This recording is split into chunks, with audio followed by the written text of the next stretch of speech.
First of all, thank you very much, Pam, and thank you for making all of this happen and putting this all together.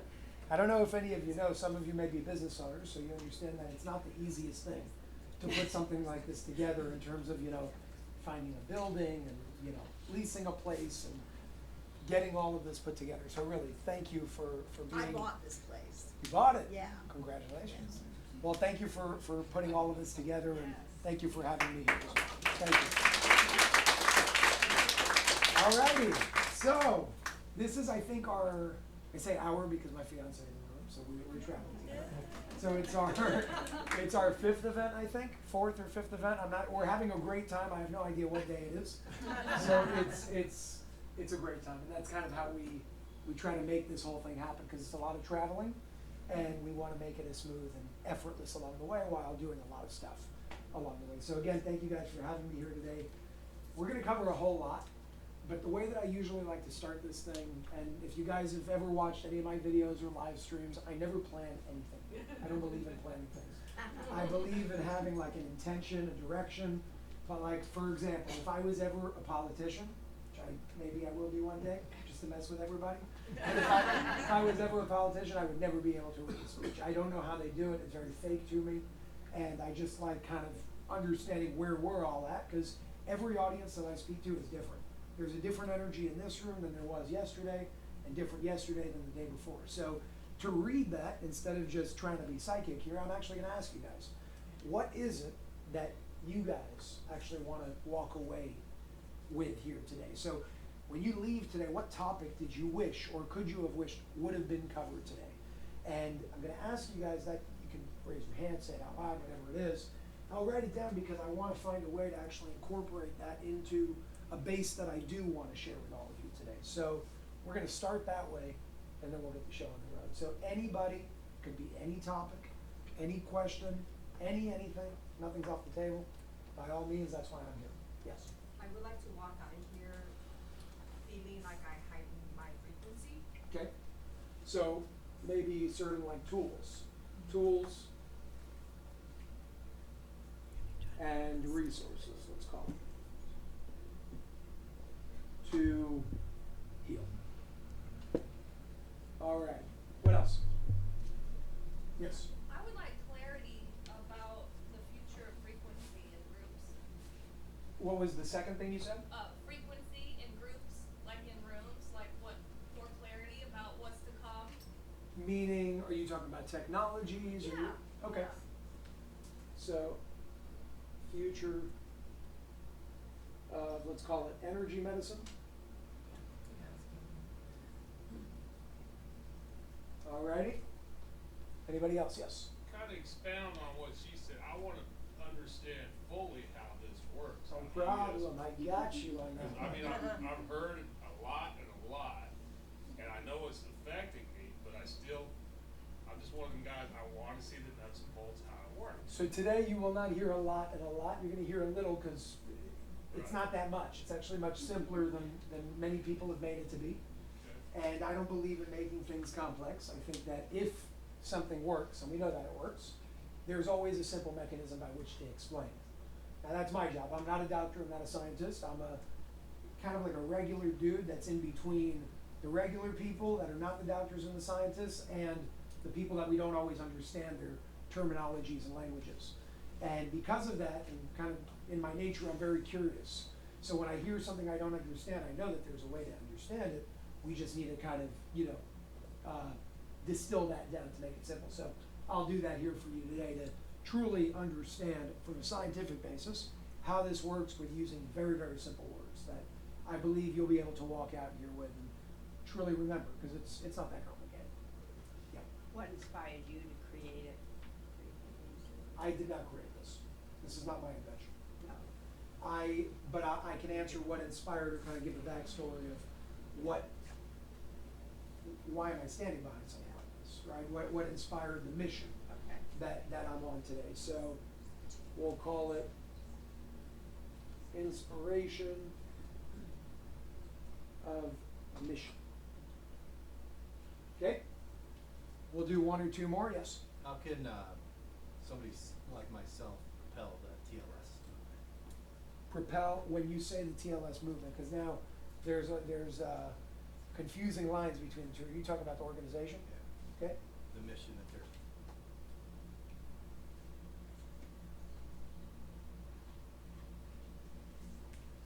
One more, yes.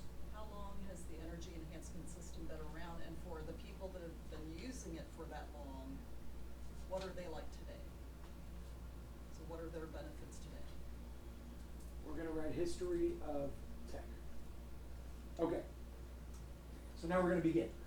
I'm gonna kind of mix in certain foundations, fundamentals that I think are important, because again, my goal here today is to give you guys real tools, real resources, real knowledge to be able to take that home with you, think on it, and next time somebody asks you a question, you'll actually be able to answer instead of just giving, well, this is what I heard, or regurgitating something. You'll be able to connect the dots. Meaning my job today, my intention today, is not to tell you what to think, it's to teach you how to think. It's to show you certain fundamental laws, fundamental rules of nature, because that's how all of this works. When you know those things, you can know a whole lot more from there. And the analogy that I always give is take infinity. Infinity is made up of 10 digits. It sounds like a very big number. And it sounds like something that never ends, because it doesn't. It's infinite. But it's made up of 10 different digits, and only 10 different digits, which means the infinite is made up of something finite. And at the same time, the finite is infinite. So if only knowing 10 digits can allow us to know everything, what if there was a way by only knowing certain fundamental rules, laws of energy, of nature, if you think on those laws long enough, and you connect the dots, and you really meditate on them for a little bit, you'll be able to discern for yourself instead of waiting for an expert to tell you this is how it works. We can make sense out of absolutely everything when you have the building blocks of creation, which is part of what we're going to be talking about today. So with that, I'll actually start with this piece right here, because it connects to a whole lot. My inspiration was many things. I would say my biggest one was my father.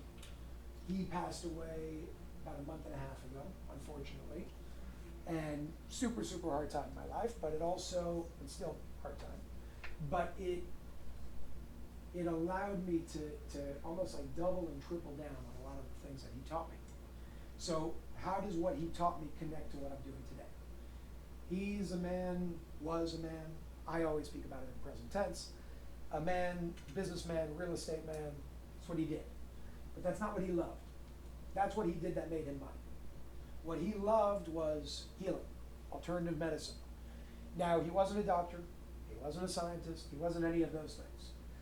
But because he went through his own journey, I think when he was about 30 or 32 years old, he was losing bone marrow in his hips from a lot of KFC and a lot of really bad food that he shouldn't have been eating.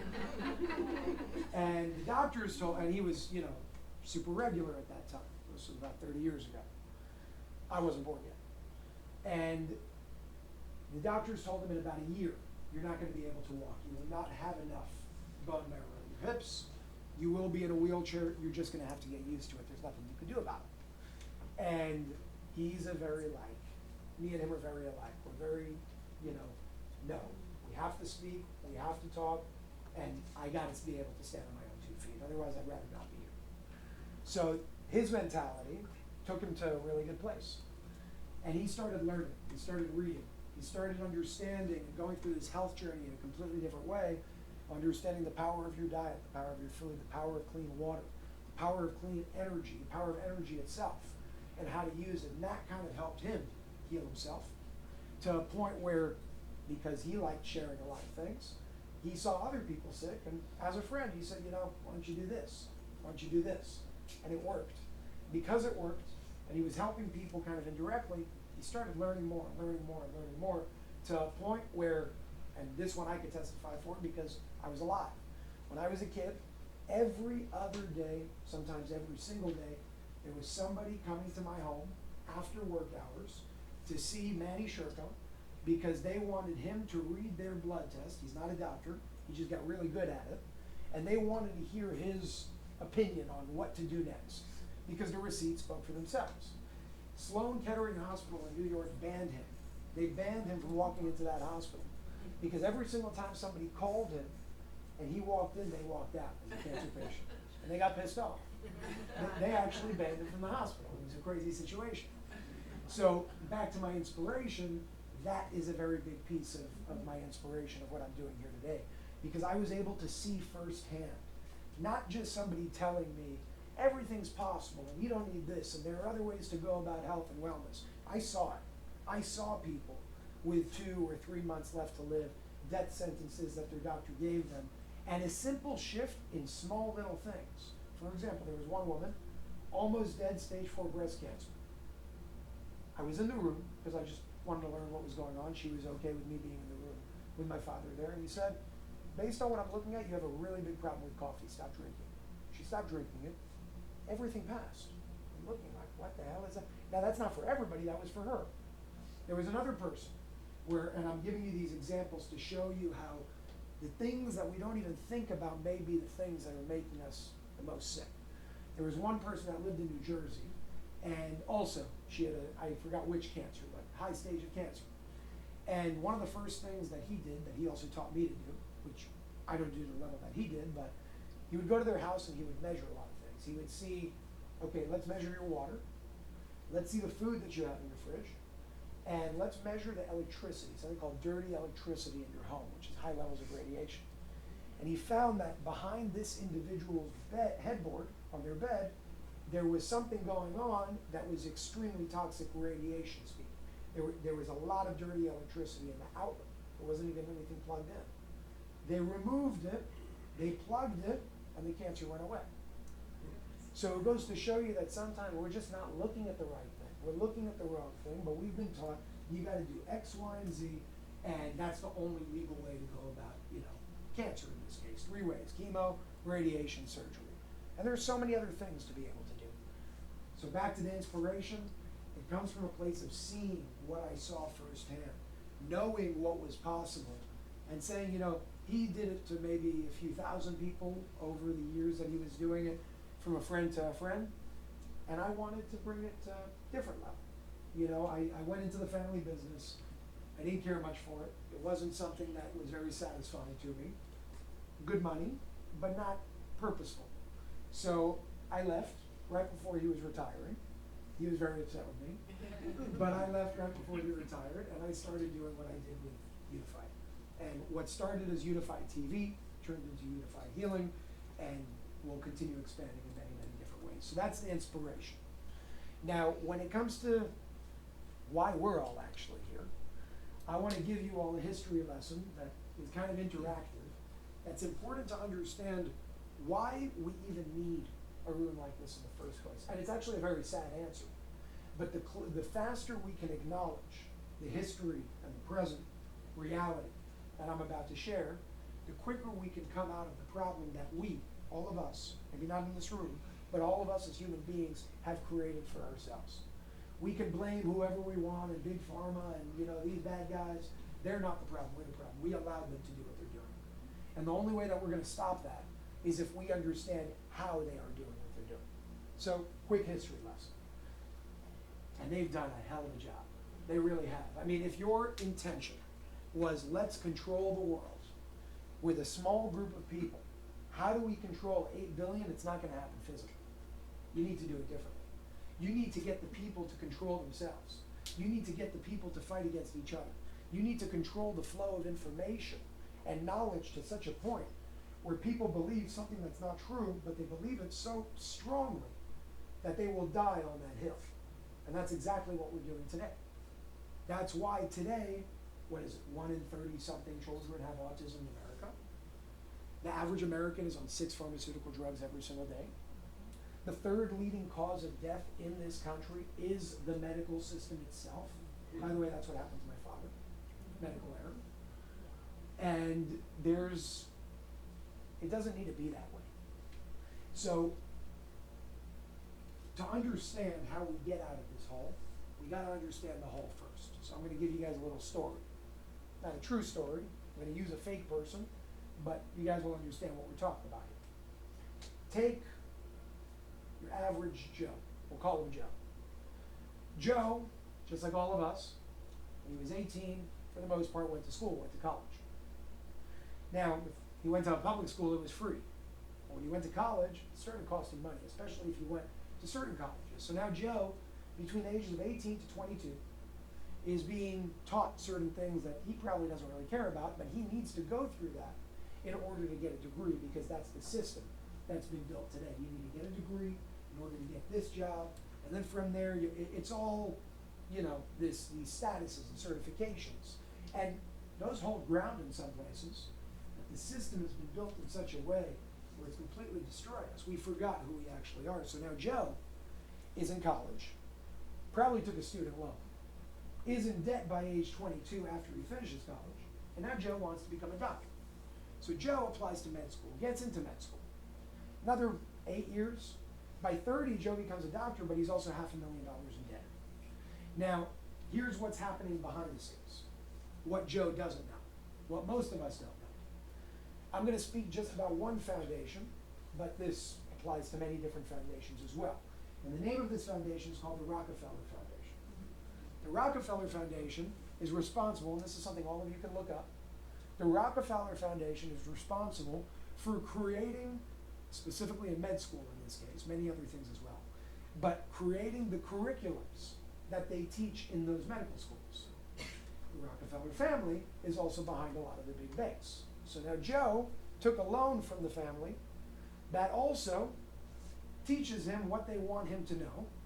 And then after Joe graduates, that same foundation creates something called the PDR, which is the Physician's Desk Reference, which says, it's a massive dictionary of elements. And it basically tells Joe, don't worry about everything that we taught you, it really doesn't matter. You just need this dictionary. Flip to the diagnosis that your patient has, and we're going to tell you exactly what drug to give them. And by the way, we make those drugs too. So they've completely monopolized an entire system that seems to not be monopolized because it's all under different names and corporations and entities. And let's assume that Joe one day woke up and said, there's a problem here. I think that there's some corruption or a negative agenda or whatever it may be going on with this mandate, or this vaccine or whatever it may be. Well, guess what? If Joe speaks up, Joe won't have a license. And if Joe doesn't have a license, Joe won't have money to pay his student loans. And if Joe doesn't have money to pay his student loan, Joe will be broke. And if Joe has a family, they're going to be homeless. And therefore, Joe will probably not speak.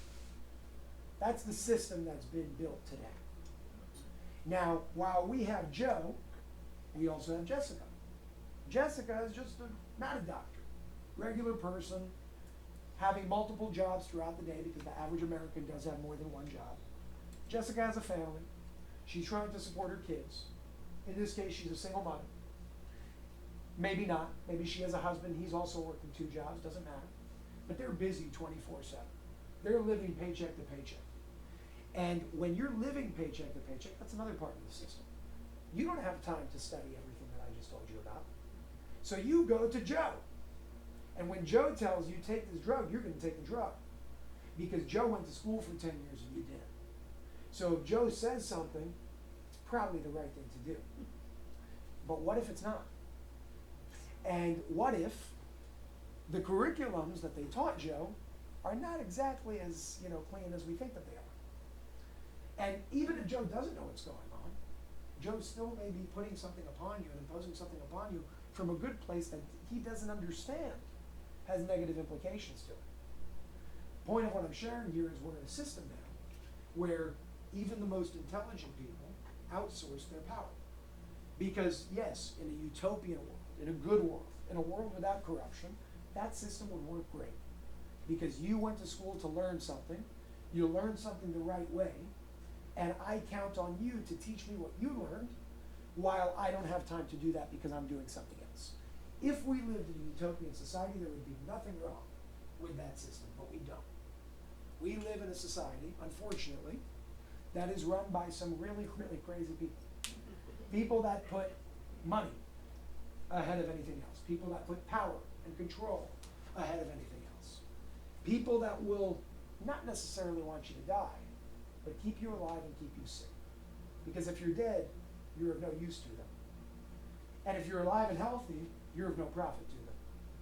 So you need to live a good amount of time, but on as many drugs as possible. Because if you do that, you're just a cash cow for these people. So, with what I just shared, it sounds like a dark reality, but it doesn't have to be, because we can change it. And the way that we change it is by understanding how we got here in the first place. Because the way that we got here is the way that we're going to get out. We got here because we lack education. We lack awareness. We lack information. We lack knowledge. And most people, when they hear that, they're like, oh, now I have to learn, I have to read, and I have to study. And no, you don't. No, you don't. Because it's no different than the 10 digits that make up infinity.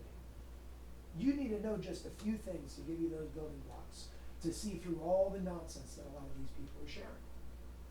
That a lot of the darker corporations and companies and individuals in the world are imposing upon you. And if you say, it's their fault because shame on them, why would they do that to us? You could do that, but you're still at fault. It's still your responsibility to understand how to discern when somebody's lying to you. And if you do just a little bit of work, just a little bit of practice on what we're going to cover today, and you make it something that's second nature, nobody's ever going to be able to BS you ever again. Because it will bring you to a point of seeing through certain things. Now, will that be perfect? No. Some people will slip through the cracks. But the point is to create a general collective way of moving forward. One that has that happening as little as possible. So, we're here because of health. We're here because of wellness. We're here because people want to understand different tools and resources, and people want to understand how this thing actually works. To understand how it works, to receive the tools and the resources, which you're going to get today, you first have to understand one fundamental truth. And that fundamental truth will branch out into many other truths. It's the fact that everything is made up of energy, frequency, and vibration. And there is nothing in this world that is not of that. Because there cannot be something in this world that is not of that. What I'm talking about here is not an opinion, it's a truth. A truth is something that has no opposite.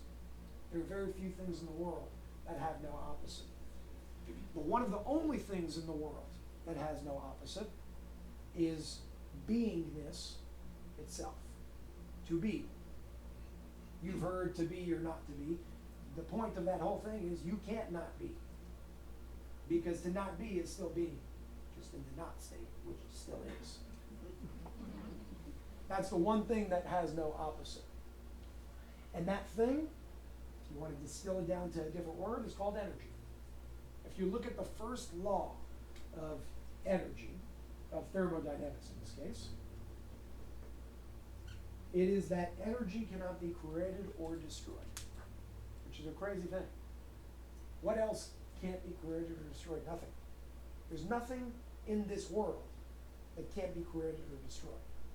Because everything that we see is made up of form, and form can be created or destroyed. Energy cannot be created or destroyed. It can only change its form. That means it has no beginning. It means it has no end. Now, if everything is made up of energy, and factually, it's not an if, it's a fact, everything is made up of energy. As a matter of fact, it's really cool. We as human beings are made up of what? Just like anything else. Somebody could say it out loud. It starts with an A. Atoms. And atoms are made up of primarily what?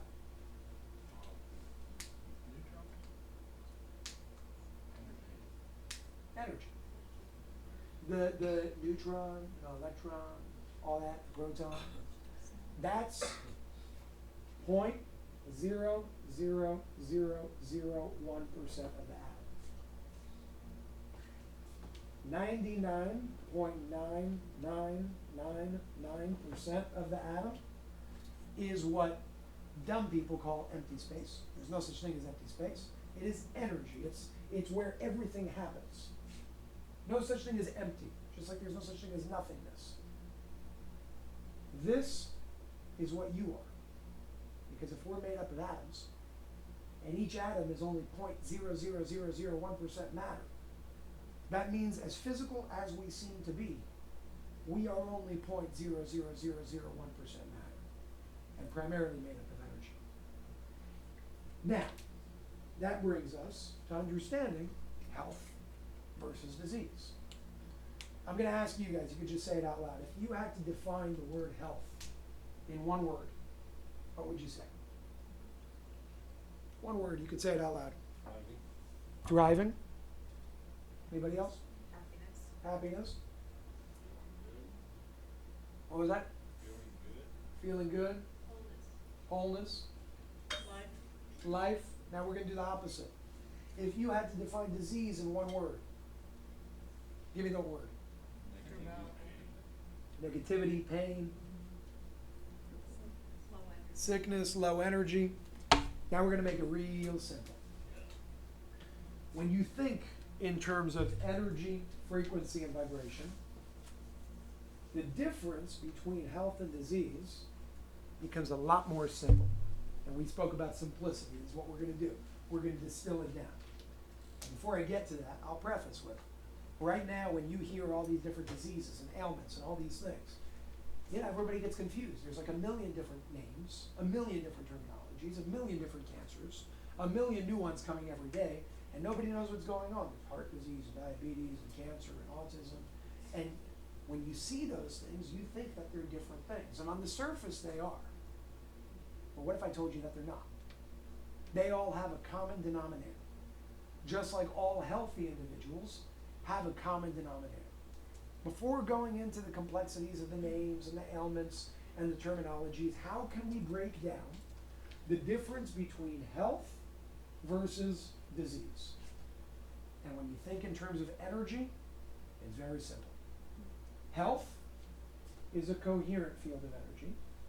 Disease is a distorted field of energy. That's it. That's like the most important thing you need to know. Because everything else is built on that. Whatever names you want to come up with, whatever ailments you want to come up with, wherever it's targeting you in the body or in your mind or whatever it is, that's what's actually going on. The difference between a balanced energy field and an imbalanced energy field. And the reason why this is such an empowering truth, and a simple one, is because if you're sick, if you're experiencing dis-ease, which is just a dis-ease of energetic flow, that's all that's going on. That's what it looks like, because this would be ease, and this would be dis-ease. If you're experiencing dis-ease, right now we all ask ourselves, okay, what pill do I have to take? What doctor do I have to see? How do I do this? How do I do that? What you really got to be asking yourself is, what should I be doing to rebalance my energy?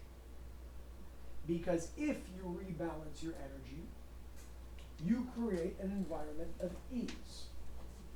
And when you create an environment of ease, an environment of dis-ease ceases to exist. Does all of that make sense so far? Now we're going to go into the actual aspects of how to measure that and certain tools and resources of what that actually looks like. So again, health is balanced energy. Dis-ease is distorted energy. Keep it simple. Before going into all the crazy parts, keep it simple. There's 3 different factions that I'm going to cover here. The first one is called cellular charge. The second one is called pH. And the third one is called oxygen level. Okay, cellular charge. All of these 3 things, just so we're on the same page, are the same exact thing expressed in a different way. Meaning when something changes here, it directly reflects a change here. When something changes here, it directly reflects a change here. And so on and so forth. I'm just giving you 3 because if I give you 3, you'll probably remember one of them. If I give you 1, your chances of forgetting all of them are much higher. I'm giving you different options to remember from. And these are things that are cool, so you probably won't forget. Cellular charge, measured in something called millivolts. Now I'm not going to go into the numbers and the technicalities. I could if you guys want me to through the questions part of this, but I want to teach you guys the principles. If you remember the principles instead of all the technicalities, that's really all you need to know. On this side of the equation, you have low, low, low, high, high, high. Cellular charge is exactly what it sounds like. Raise your hand if you've heard this idea that we are electrical beings. And, you know, when we walk barefoot on a carpet and then we touch each other, you shock the person because you're conducting electricity. So we know that. Now, factually, this is really cool. Every single one of your cells has an electrical charge to it. So the powerhouse of the cell, scientifically, they call it mitochondria. And that's like your generator, essentially. It's creating electricity, and it stores electricity. Now, being that we're electrical beings, and by the way, fun fact on the side because it's cool, did you know that if you added all of the volts or the millivolts of all of the cells in your body, any idea what the voltage would be? Do you know the number? Trillions? How many trillions? I forgot. Two. 2 2 trillion volts of electricity is in your body right now, and you're alive. If I touched something that was a fraction of a fraction of a fraction of that, I would die. And yet we as human beings have trillions of volts of electricity. Now, what I'm about to share is not the purpose of today, but imagine what happens if you can figure out a way to target all of that and focus all of that on one point. That's what supernatural abilities are. People that know how to do that. We know that we have the resources. You have 2 trillion volts of electricity in your body right now. Being able to focus something like that can bring some incredible results, but we're not here for that today. We're here for the simpler things. So, millivolts. Every single one of your cells has a charge. And being that we are electrical beings, if you lack electricity in the body, your body's not going to function the right way.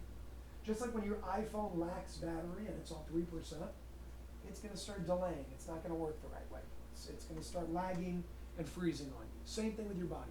Your body needs electricity just like your iPhone needs battery. And if you're lacking that electricity, you have a problem. So in short, low electrical charge or cellular charge leads to disease.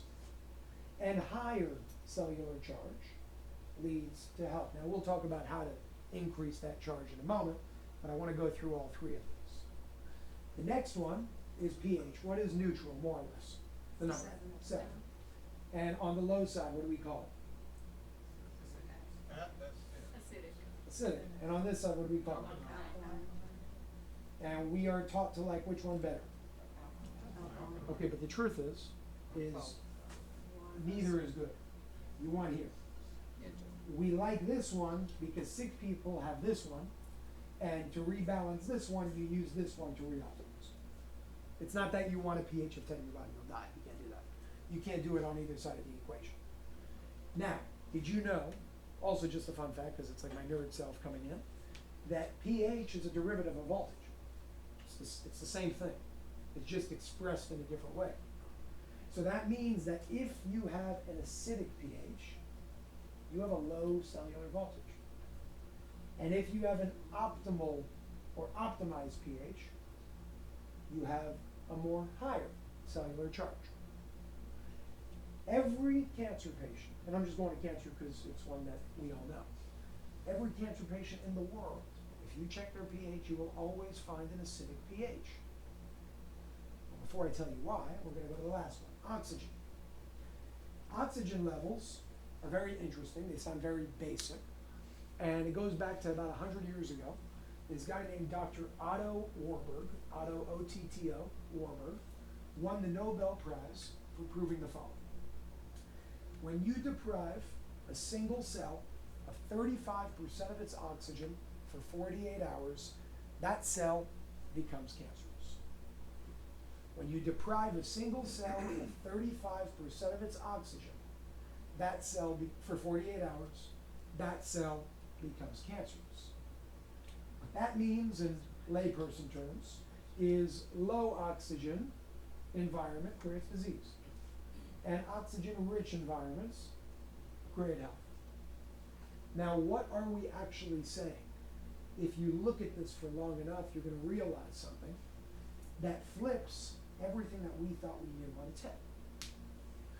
When somebody's dealing with cancer, the first thing that we're taught is, or taught to think or ask is, how do we fight the cancer? How do we beat the cancer? How do we kill the cancer? Implying that the cancer is the problem. The cancer is not the problem. Your disease is not the problem. Your ailment is not the problem. The heart disease is not the problem. The problem is, it goes back to exactly what we did when I told you what happened with the dirty electricity behind the headboard. The environment is the problem.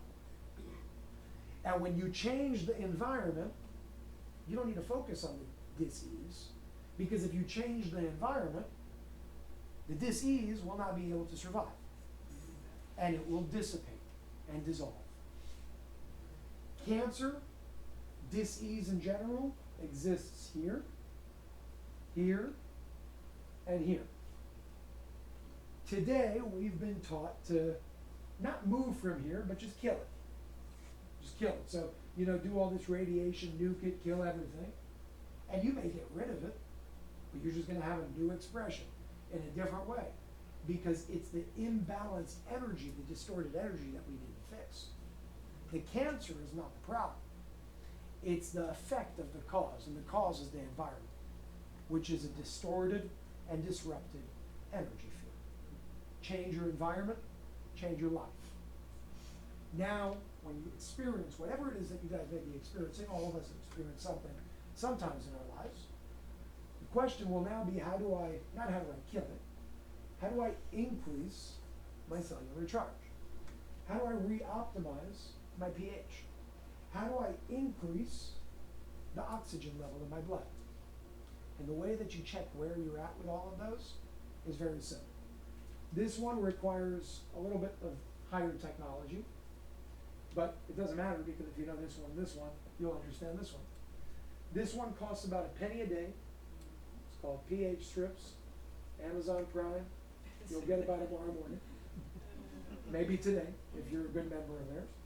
And oxygen level, you get what's called a pulse oximeter. I call it an oximeter.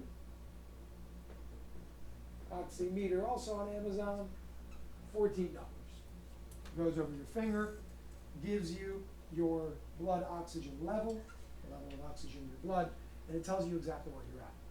And you'll see the sicker an individual is, the lower that number is, the lower level of oxygen they have. Because an oxygen deficient environment is one that creates energetic distortions, or really is a result of energetic distortions. All of this goes back to exactly what we said in the beginning. Energy. Health and disease is much, much simpler to understand than we've been taught. And I'm going to say it again. Health is a balanced field of energy, and disease is an imbalanced field of energy. And cellular charge, pH, and oxygen levels are just some of the ways that you can go about measuring where you're at and then start making changes along the way. So, my friend in the back, what's your name? No, with the hat. Don. Don, you asked, so how does it work? So we'll explain that. And to understand how it works, what's beautiful about this is it's not just going to explain how this works. It's going to explain how everything works. Because to build something like this in the first place, you have to have the knowledge of certain fundamental laws. So I'm going to show you how it works today. But I'm going to ask you to read between the lines.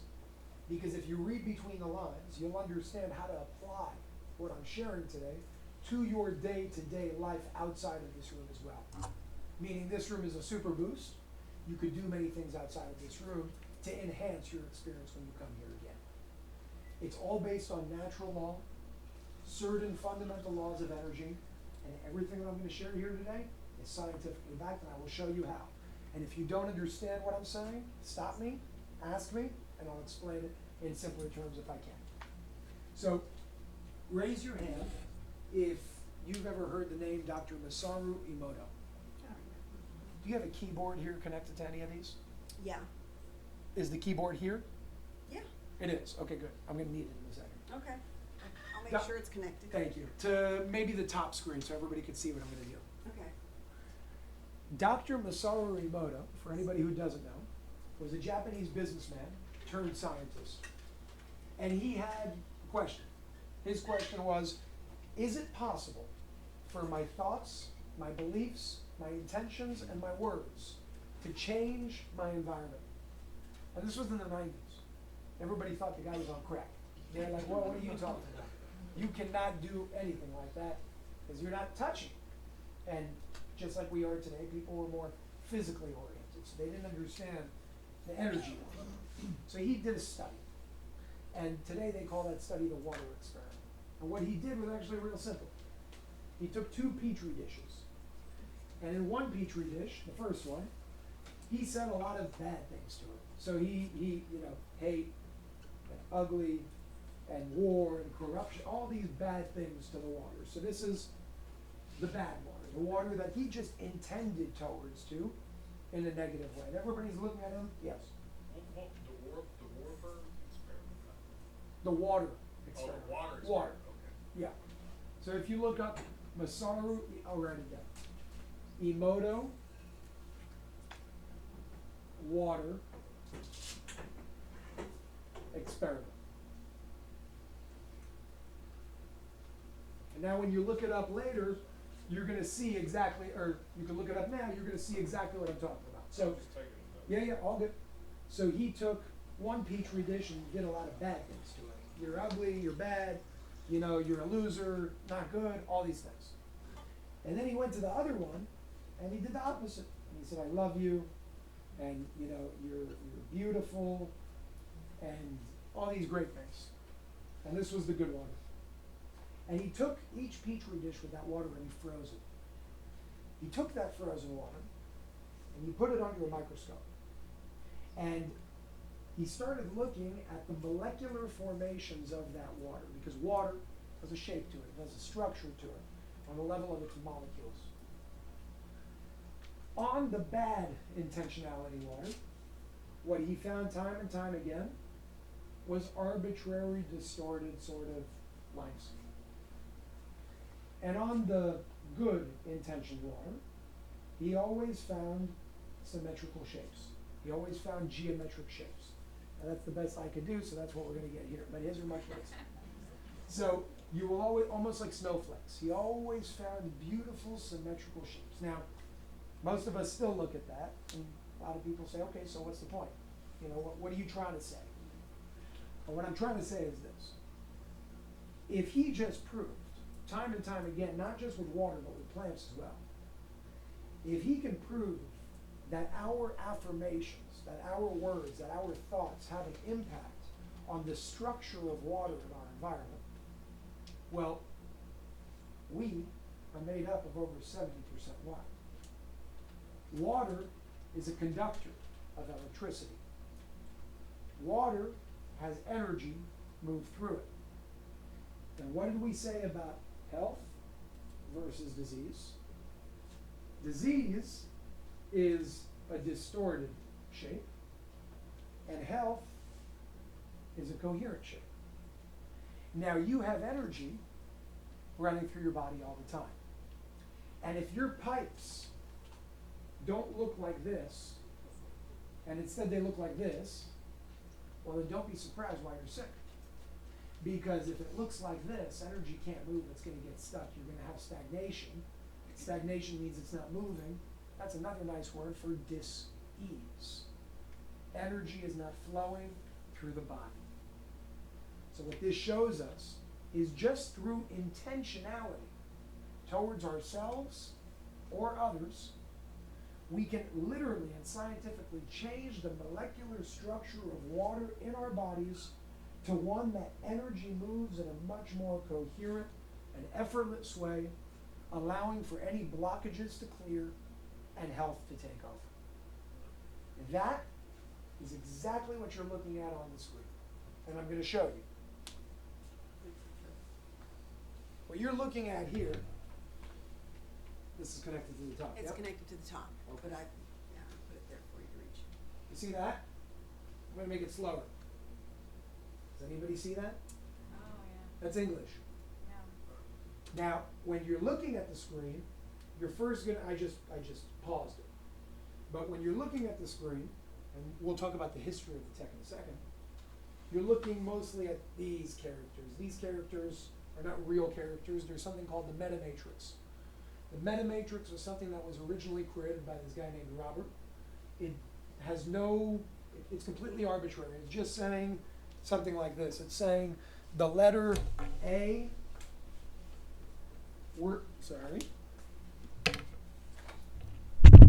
it's saying we're going to take the letter A and we're going to make that equal this symbol.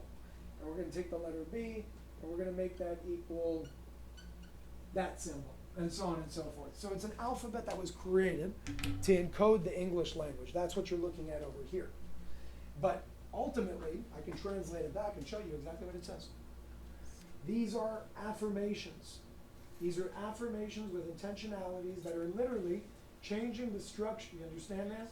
That are changing the structure of water in your body 24/7. It's setting a field in the room that your body is synchronizing with. I love that you're getting it now. That your body is synchronizing with, and that's why you're feeling what you're feeling, a piece of it. There's other aspects that I'll explain in a second. But that's what you're experiencing here. So it's saying a lot of positive things, remembering the power of the love within you, and so on and so forth. That's what we call linguistics. So linguistics is a part of the technology of what we're talking about here. Now let me bring it back to where it was. We're going to do Control D, and it's going to go back and do its thing. So that's a piece of what we're looking at here. Now there's another piece as well. By the way, while we're on this topic, somebody asked about some of the history of the technology. So I'll give you brief kind of snippets of that because it does connect to what I just showed you. And then from there, we're going to go into the color aspect of furthermore how it works. Yes? So when you changed the frequency on that, you also changed the millivolts, and that's the millivolts is what is charging us, correct? Yes and no. No. What I just showed you is linguistics. Linguistics is one stack. It's one piece of the technology. If you want to further go ahead and change the frequency of what you're talking about here, there are two things you would do. You would either change the linguistics, meaning some of those words, or you would change the color on the screen. That's what we're going to go into next, to be able to understand that. The millivolt charge goes into the third aspect, which may confuse people now. That's called photonic collision, which we'll speak about last, to be able to explain that. So we'll get there in a second. You know what? I'll give the history at the very end. Let's stick to this. So we spoke about linguistics. Does everybody understand linguistics now? We understand affirmations. We understand Masaru Emoto's work.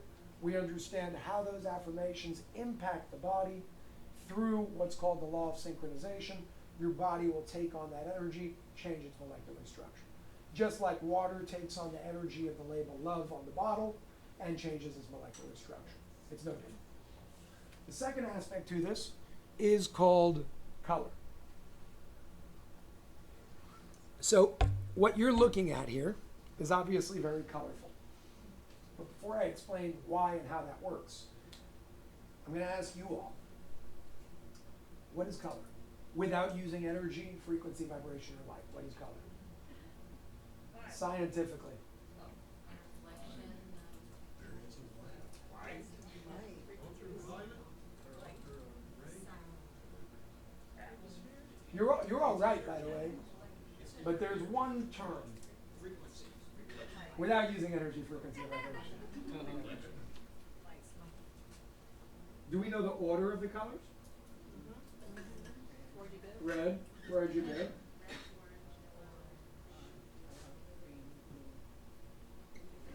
And do you know why they're in this order? And why they never won't be in this order? Because this is a spectrum. And that spectrum is measured in something called nanometers. Meaning color is a wavelength. That's what it is. So we're going to write wavelength, just so you guys understand and remember that. That's what color is. Over here, you have 720 nanometers. You don't have to remember these numbers, I'm just giving them to you. And over here you have 360 nanometers. The difference between red, green, orange, indigo, whatever, is a wavelength. And the reason why they'll always be in this order is because it's just ascending and descending. You can't go from red to yellow without crossing over orange first, because that's the wavelength in between those two wavelengths. It's a spectrum. Now, you know those charts of, you know, somebody meditating like this? And they have what? How many of them? In what order from the bottom?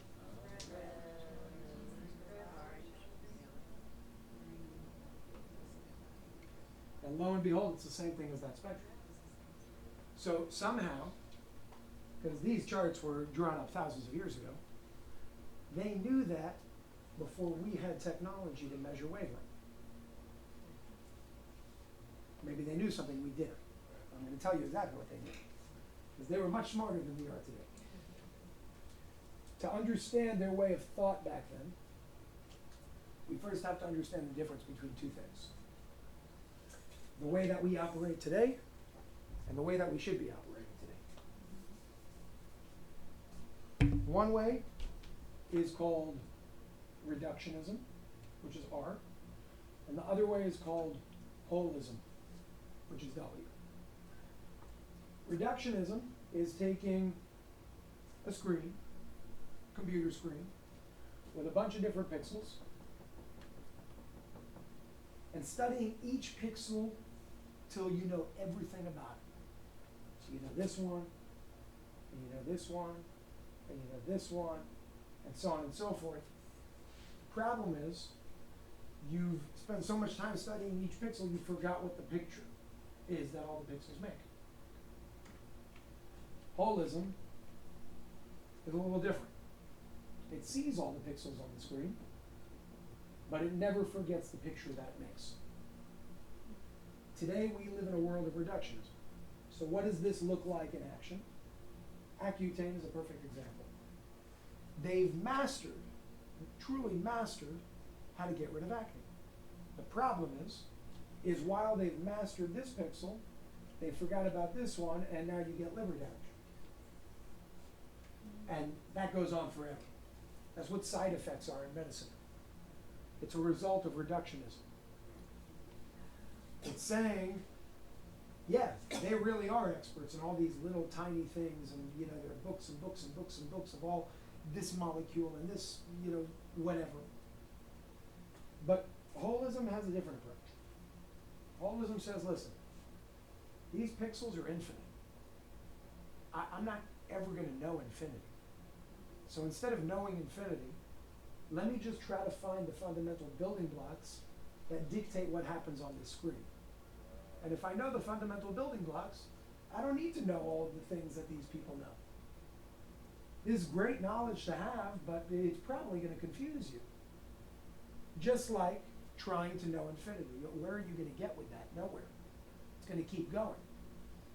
These guys pay attention to the 10 digits that make up infinity. These guys keep counting. So, on this side you have Eastern medicine, and on this side you have Western medicine. And just to be clear, I am not against Western medicine.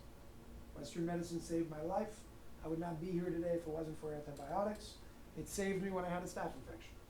There is a time and a place for Western medicine. It's completely out of balance and proportion today. That's my only problem. There are great advancements in medicine today. Great advancements. But we're also completely irresponsible with how we use it, because we don't operate according to this. Most people operate according to this. So how does all of this connect to color? Really cool. Because they said we don't care about all the, back then, they were more holistic instead of reductionistic like we are today in Western medicine. Back then, they didn't say, you know, how do we break down the kidney and the liver? They didn't care about that. They thought in terms of energy. And they had one question. What is the prime and optimal frequency of each organ in the body?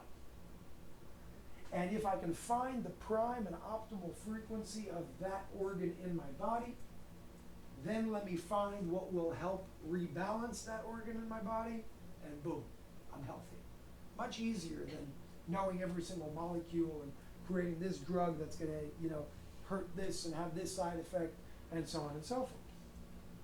So, that's what they did. And what they found was, in Western medicine, what they call the cardiovascular system and the pulmonary system. In Eastern medicine, they just call the heart chakra. And the heart chakra is your heart center that connects to your heart and your lungs. Now, why the hell is it green? The reason why it's green is because they identified back then somehow, don't ask me how, but they were smart enough to know that the optimal frequency of the heart and the lungs is the frequency that we perceive with our eyes as green. And therefore, the color green and anything that is green will help rebalance that part of the body specifically, and that's exactly what happens. You take artichoke hearts, you take asparagus, you take green foods, you take green juice. They're specifically helping your heart and specifically cleansing your lungs. They do a lot of things for the body in general. But if you've ever drank a green juice multiple times a day, you will very, very quickly feel a lot of phlegm coming out of your lungs. It's cleaning them. Now let's go to one that's a little more simple. Red. In Eastern, they call it the root chakra. And that's more so like blood flow and inflammation and all of that on this side of the equation.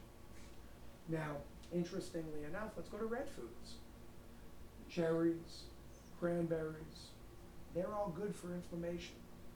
It's just how it works. They knew that back then. And it's something that we forgot today because we went to reductionism as opposed to holism. It's much simpler than we think. Meaning, in this case, food is a form of medicine if you use it the right way. And color is a guide telling you what to eat for each purpose. So, it goes on and on. Yellow foods are very good for your digestive system. That's your, I think sacral, right? Solar plexus. Sacral is second. Solar plexus. So now you're talking about your digestive system. Bananas, very good for your digestive system. Lemons in your water, very good for your digestive system. Pineapples, very good for your digestive system. Mangoes, very good for your digestive system and your reproductive system. And we're just talking about foods. You can expand that to many, many different things. Now, before I explain what's going on here, which I think it's going to be self-evident at this point, I want to take this one step further because it's actually really cool. And Noah, we still didn't do what we said we would, so we'll do it after. Okay. Take yellow. Yellow is about 540 nanometers. Now, nanometers are something you can see. Does anybody know the units for something you can hear? Decibels. Hertz. Decibels too is kind of the how loud something is. Right. Hertz is what we're talking about. Yeah. So nanometers is the octave of life that you can see, and hertz is the, almost like on a piano, is the octave of life that you can hear. What if there was a way to convert this energy that you can see into an energy that you can hear? Meaning, what if there was a yellow song? What does that mean? Well, if you go on a handy dandy calculator on your phone, any calculator on Google, that will convert nanometers to hertz. And this is what I said me and Noah have to do because we always talk about doing it and we always forget to do it. But 540 nanometers when converted to hertz, let's assume, this may not be the number, would be 432 hertz. That means that this is a yellow song.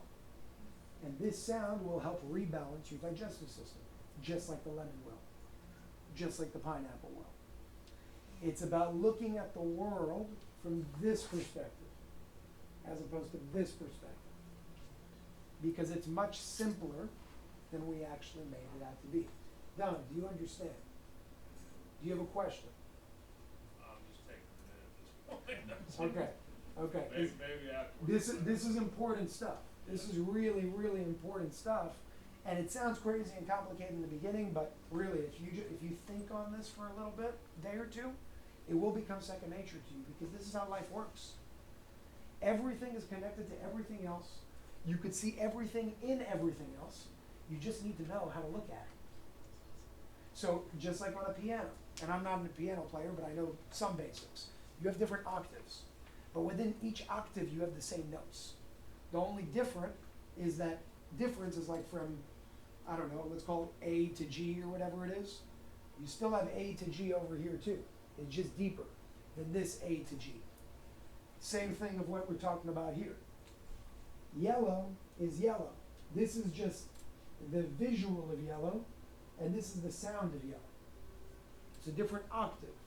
They're doing the same thing, and it's a different experience of that same thing. So now you can use sound to heal. You can use light to heal. You can use food to heal. You can use shape to heal. Because food, if you pay attention, walnuts, for example, are very good for your brain. They look like your brain.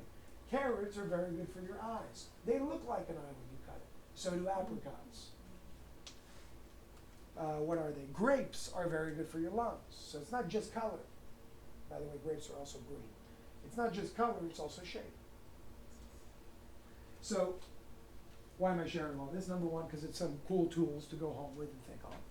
And number two, that's what's going on here.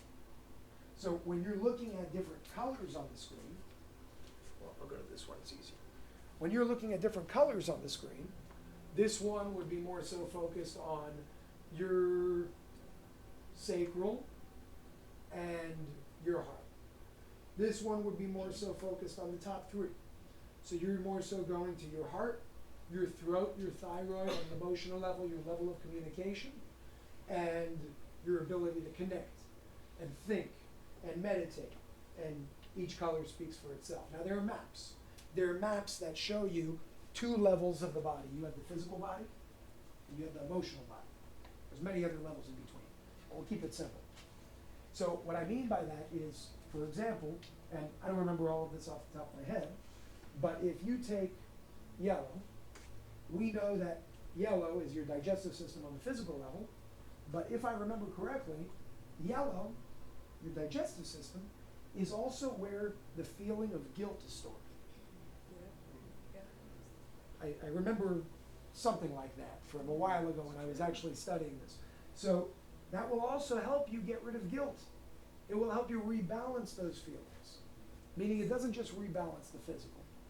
It rebalances the emotional connected to that part of the physical as well. And that's something that if you guys go home today, tomorrow, whatever it is, and you study the different maps of the bodies, where things are stored, you will know so much about this world in a very, very unique way. All the way down to things like when my mom was studying astrology. She told me when she was doing my chart, she said, Jason, your Mercury is 1 degree off from your sun. And Mercury, she said, is the planet of communication, which means you are here to communicate. You're here to speak. And I said, I have a question. Is Mercury blue by any chance? And she said, yeah, how'd you know that? And I said, well, I didn't. I just connected a dot. Blue. Why do they call it the communication planet? Why is it the communication? It's all connected. Blue is your throat. It's your communication. So there are little things that you can kind of understand along the way when you understand certain basics of how things work. These are one of the basics of how they work. It's one of the fundamental building blocks of how things work. But pay attention. Most of what I'm sharing with you here today, other than the guilt part and all that, because I don't remember those things specifically, most of this is not memory. A lot of the time, when I'm sharing things, sometimes I share things that I've never said before because I learned it in that moment as I was speaking. Because when you're going through something and you're connecting one dot to another, it's only natural to get to the third dot and then the fourth dot. So that's why I like doing the work that I do today, because I'm literally learning as I'm doing this with you. And you can ask Noah. No talk is the same. No talk is the same. And sometimes I say things that I've never said before because I am learning with you guys right now. I'm just being the medium for it to happen through. But anybody can do it. Yeah, you wanted to say something there. So there's no such thing as a placebo, Well, there is. but there's no empty space. Who says that placebo implies an empty space? No. What is the definition of placebo in your mind? Well, I mean, if people studies, they do studies. You got one group does this, and they get the medicine. The other group doesn't. Mm. Yet the other group that didn't get the medicine is healed. Correct. So what that? What I'm understanding, and I kind of believe this. I don't think there's such things as placebo. Okay. I think our faith has a lot to do with healing. Okay. Alright, so when I come in this room, and I've been impacted, and my health has been greatly improved. I understand a lot better now, and understand what you're saying, but I've always felt like it's not a placebo effect. Well, I'll tell you what kind of backs that up for me, because when I first saw this, by the way, and I saw great impacts, I automatically went to placebo. Where that turned around for me was when it started happening to animals, because there is no placebo on an animal. Placebo is I'm That's telling you true, you're about yes. to get something. That's true, You right. believe that you're about to get that thing. Right. And placebo doesn't really negate anything. It just shows you the power of your own mind and your own body. It's basically showing you that you have the ability to heal yourself. Right. And everything outside of you can help that. Right. But if you're strong enough, and we all are, you just need to believe that you are. If you're strong enough, you can actually do that yourself. So the placebo effect doesn't negate anything. But in this case, I mean, That's try true. explaining the fact that it happens to a dog, right? And it happened to my sister's dog. So I didn't go and tell this little toy poodle, hey Shoko, we're bringing you into this room, and this is what's about to happen. You know? My dog was healed there, so Yeah. I know. So what's really important, and this is a very big piece of it, and we'll go straight to you, is the fact that placebo or not, it doesn't matter. This thing is not healing you. This thing is creating an environment for your body to heal itself. That's all that's going on here. There's nothing in this world that's healing you. No pill, no doctor, no nothing. All those things are facilitators to help your body do something, to catalyze the process of your body to do something. And this, as you just learned, is using color as a form of a wavelength to help rebalance and reoptimize specific organs in your body. It's using affirmations to structure the water in your body. And lastly, it's using something called photonic collision, which sounds like a big word, but it's very simple. Photons are just particles of light. Meaning, just like a hose, you have droplets of water coming out that make a stream. These are particles of light coming out making a coherent stream of light. And in this case, at the speed of light, you have one screen facing another screen, and they meet, right, those photons, those particles of light, so-called, meet in the middle of the room. And where they meet, they create something called, it's like an explosion, but it's actually called an implosion. It's stronger than an explosion. But those things don't matter. They collide. That collision creates this charge. And that charge is what your body, what your cells, to your question, I believe, actually synchronize with. Now, how does that actually work? And then we'll go straight to you. I'll give an example that I gave yesterday because I think it's one that a lot of people understood. Pam's fixing to go to 24, so we're gonna get a turbocharge. Oh yeah. So now over here, take this cup. Let's say that this cup is attached to something that keeps the cup itself at 100 degrees all the time. If I take water that's 50 degrees and I put it in the cup, what will happen to the water? It's not a trick question. What will happen to the water? Cools balance out. What will balance out? The temperature. So what will the water come to? Whatever the mean is, the middle. Unless I'm connecting an electrode here to keep this cup at 100 all the time. The cup, so you're right. If the cup was 100 and the water was 50, likely they would balance out at 75. One would go down, the other would go up. But if I kept this cup as a constant at 100 and I poured the 50-degree water in, what happens to the water? It will meet it at 100. Why? Because of the difference in potential. Because things are always trying to synchronize, right? There's a homeostasis going on here. And if one's not going to change, the other one that could change will meet it. That's exactly what's going on in this room. You guys are the water. This room is the container. The room is a fixed charge that it's created. That's not gonna change. So the only thing left to change is the charge in your cells. That's what the photonic collision is doing. It's creating some form of charge that is a higher charge, but interestingly enough correlated to a negative millivoltage, because that's what a positive charge is apparently. Don't ask me why, I'm not a doctor or scientist, but that's how it works. And when you have that, you then synchronize with the fixed charge that's being created in the room. And that's what actually causes for your millivolts of your cells to increase. So to answer your question, threefold approach over here. There's multiple things going on, but I'm breaking it down to make it simple. Number one, words and affirmation structuring the water in your body. You just saw how that works. Number two, color therapy, using different wavelengths to re-optimize the body. Number three, photonic collision, creating a charge that your body synchronizes with. You mix all those things together, that's why you're seeing the results that you're seeing. Do you understand it in a simpler way now? I understand it. I understand it. Beautiful. You want to say something? I was going to say that if the dog, the owner's gonna give, you give the owner a pill, say, this is gonna make the dog better. And the pill is a sugar pill. And the owner said, here, Fido, this will make it better. That will work to make the dog better. Because of the belief that the owner had instilled with the pill to impact the owner's horse. energy is gonna influence the dog. Yes, 100%. As a matter of fact, they use, have you ever heard of the emotion code? The emotion code? Basically, not to get too deep into it, but you can use something called a proxy. And you can use somebody else to help connect. You can use somebody else to connect to somebody else to help heal somebody on the other side of the planet. Much, much longer, that sounds very vague and crazy, but it's a part of what you're talking about. So 100%, that's how it works. You wanted to say something? Yes, so the cube does not have the collision. The cube has everything that it has everything but collision, which it's still effective, but that's why, like, I will never work with a center that doesn't have bigger technology.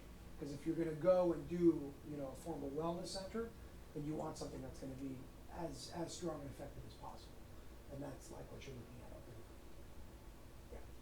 How come these don't have sound? I thought sound is important too. So it's something that I'm actually working on incorporating, but again, they do have sound. It's just called color. Okay. Remember that. Sound and color is the same exact thing. It's just one you can hear, one you can see. Now, when you use both simultaneously, it may increase the effectivity. For me, I connect more to sound than I connect to color. That's a personal thing. So that's part of the reasons why, not just because of how I feel, but a lot of people ask that. That's something that we're working on right now to incorporate those things. Yeah. Any other questions? Yes. The hertz we're talking about, I have hearing aids and it's all based on hertz and decibels and all that. Does that affect my health if it's adjusted? Because they adjust the hertz when you have them synchronized to your hearing. You're saying with your hearing aids? Yes, because it adjusts the hertz and you're talking about the difference in the hertz, the wellness side versus the bad side. I don't know, but like the first thing that I would think of is you're putting something over there, radiation, but not really because it's just a small battery. And then you have to weigh what's better for you. Right. Not being able to hear, Yeah, well, or, you know what I mean? Yeah. Or hearing. I don't know that like medical answer, the scientific answer to something like that, because I don't know the science behind how the hearing aid actually works. So fair enough. I don't want to mislead you, but I don't know the Fair enough. answer directly. Yeah, yeah. With the charge that our body is now going to have, the correct charge, Mhm.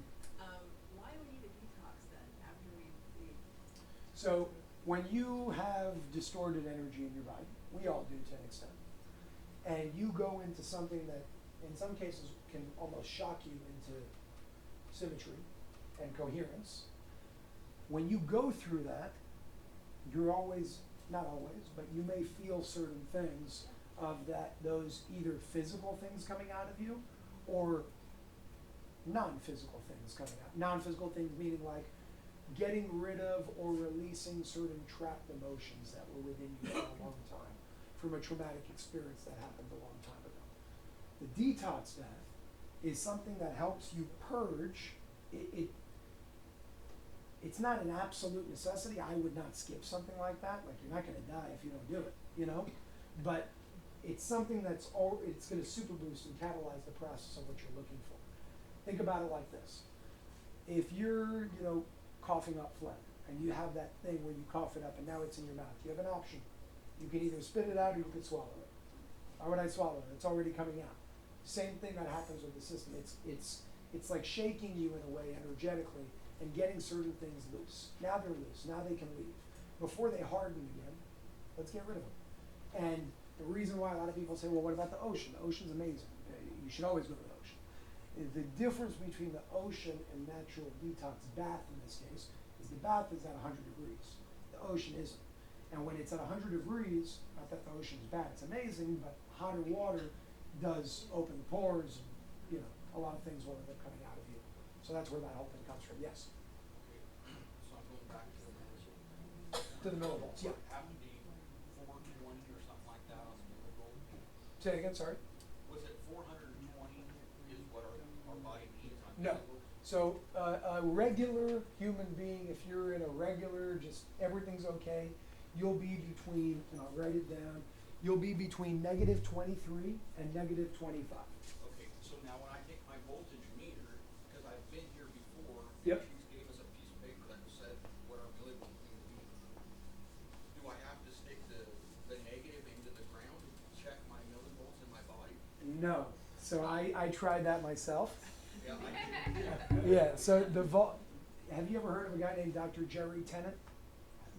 Okay, he's the only one that can show you how to use that voltage meter the right way for what you're looking to do.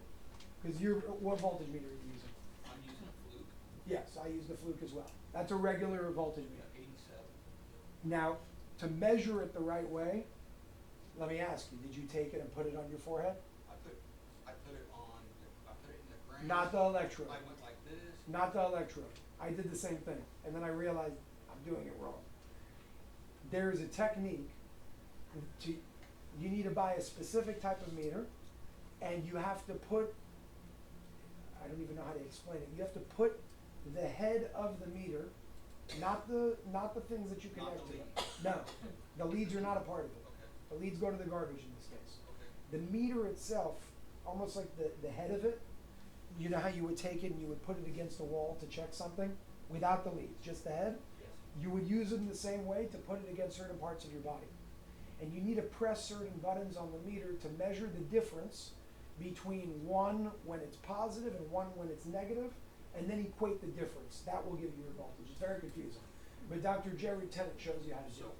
So if a person says, hey, I've got like throat cancer, you can take that and pinpoint where they're hurting at. Yeah, and you can measure each energy center in the body and see where the problem is. Awesome. That's why I said you could measure cellular voltage, but it's much more complicated and a little bit more costly, and most people are not going to understand how to do it, so we'll go the simple way. But if you look up Jerry Tennant, T-E, I'll write it down. Awesome.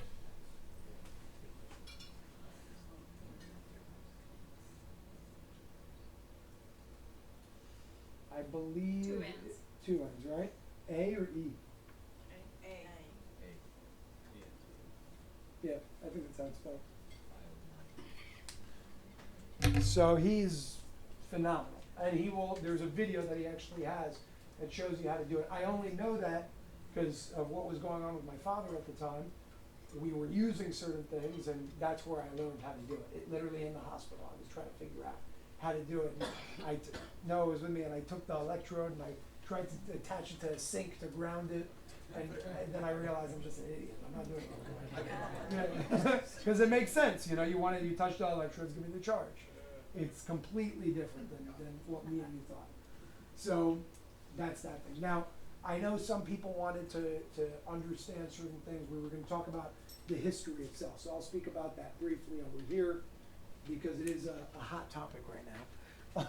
Certain things that are going on that are a bit controversial, but it does not change anything with the technology itself. So basically what you're looking at over here was invented by somebody by the name of Robert Religa. The problems that kind of arose over the past few months specifically have nothing to do with the technology, it more so has to do with the legalities behind it. That really don't matter in the world of healing, but it does matter in the 3D business world where lawsuits can come in and things like that. So there was a little pivot that needed to be made. The only part that actually was created, to give credit where credit is due, by Sandra, the woman that most of you know, the woman that I interviewed, is those linguistics. Those linguistics are hers. If you read them, you will see that it's truly her voice and her words coming through those linguistics. And when she met Robert and wanted to include her own linguistics and affirmations in them. And that's what he did. Robert did that for a few people. When this system actually started, it was in 1986. It started without color.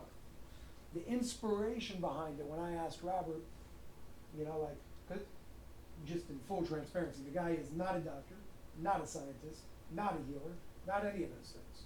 I'm looking at him and I'm like, where'd you come from with this? Like, how do you connect to that? It doesn't make any sense. He's a programmer. And he said, listen, when I was a kid, he was in his 20s. When I was a kid, I was always very interested in like ancient, not Egyptian, Hindu, yeah, but like those types of teachings from those teachers that were passed down for generations and things like that. Like the older teachings. And it was something that interested him. And it's something that he felt that he wanted to share with the world, but he didn't know how to share with the world because he felt that people probably wouldn't care about it. So he wanted to create it in such a way where he can get the technology to be built out in such a way where that information can almost be downloaded by people without them having to read it. That's why when he created it, he called it the synchronicity engine. To have people synchronize with what it is that he's transmitting from that system. So originally, his linguistics were more so focused on like Yogananda stuff, like Hindu stuff, things like that.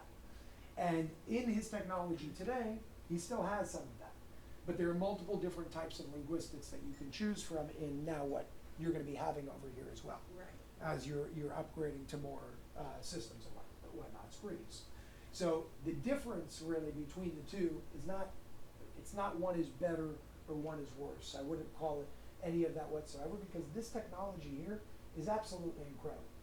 But like any technology in the world, have you ever seen a technology that's been around for 20 years and has not become more advanced than it was from when it started?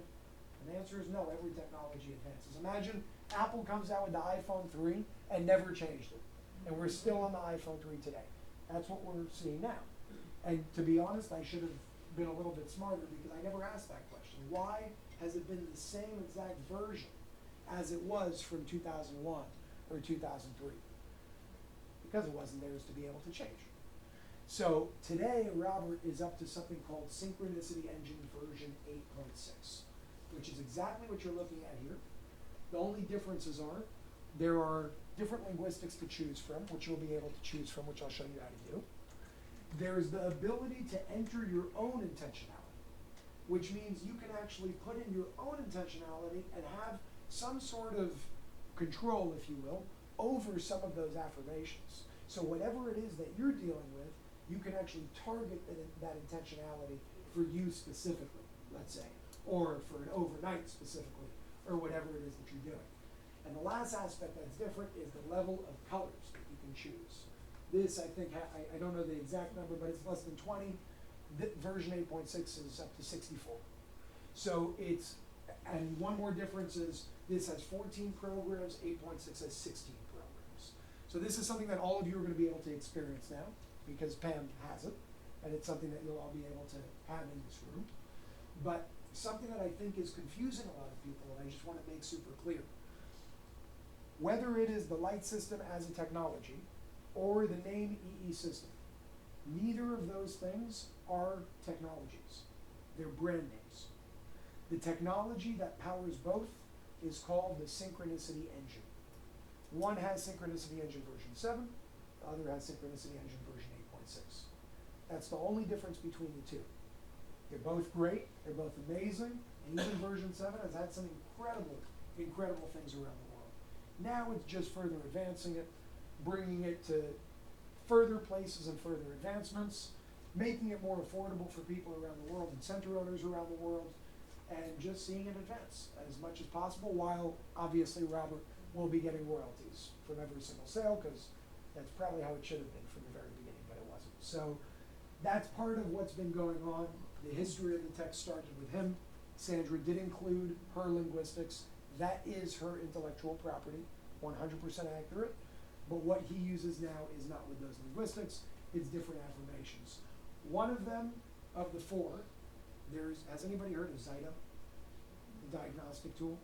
So Zyto is one of the affirmations, where they actually have their own affirmations that they put in. Another one, which is interesting, is Christian Bible verses, where somebody wanted to bring in the Bible verses from the New Testament, and that was just one of their requests. So you can choose, like, if you wanted to choose that, you can choose that. You don't have to choose that. It's just an option of what you can do.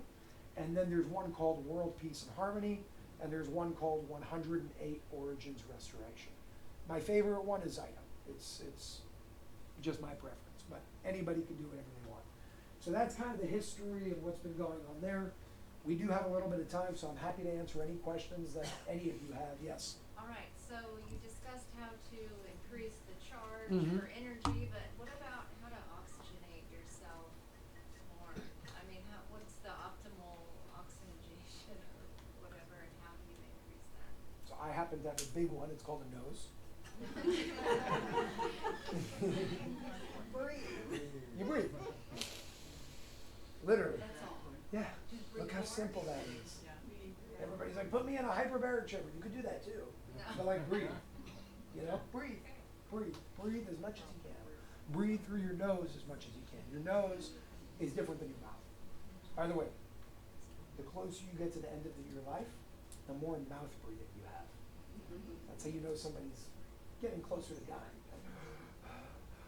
That's an archaic way of breathing. Your nose. Your nose has a filter in it.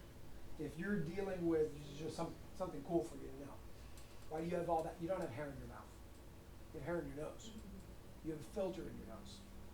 Because when you breathe through your nose and you're dealing with dirty, dirty air, it's going to catch a lot of that dirt. So that's already a filter. Number two, the vessel that will bring, or the conduit, whatever you want to call it, that will bring air into your lungs is closer to your brain when you breathe through your nose. You're going to bring more oxygen to your brain as well. Nose breathing is very important.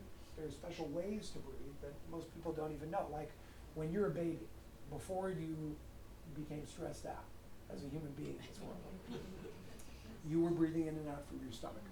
So I would say every baby, I haven't seen every baby to say this, but any baby I've ever seen breathes like this. They inhale and their stomach goes out, and then they exhale and their stomach goes in. Now when we breathe, we go like this. We do the opposite. Our stomach goes in when we inhale because it goes into our chest, and then out when we exhale. That doesn't even make sense. It's like the opposite. Musicians breathe from there. Yes, that's the best way to breathe. Now, one is it your parasympathetic nervous system is the one that calms you down, right? Okay, I just want to make sure I'm getting that right. So your parasympathetic nervous system is the opposite of fight or flight. When you're breathing up there, that's like you're being chased by a bear. You're never going to be calm. Your body's never going to be in a situation where it could do all the things that we're saying that it could do. And if you want to bring yourself to that situation, breathing through your nose and breathing in and out through your stomach is the best thing that you can do.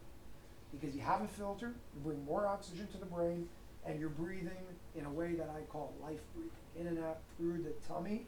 Pay attention, when I inhale now, you're not going to see my shoulders don't move. My chest is not moving, because there's no reason for it to move. When this is moving, that means I need a lot more air, because a tiger is trying to eat me. Now we breathe like that because our version of a tiger is trying to eat me is my credit card bill is overdue. It's stressful. It's stressful. It can be there are life-threatening situations just in a different way in our world today.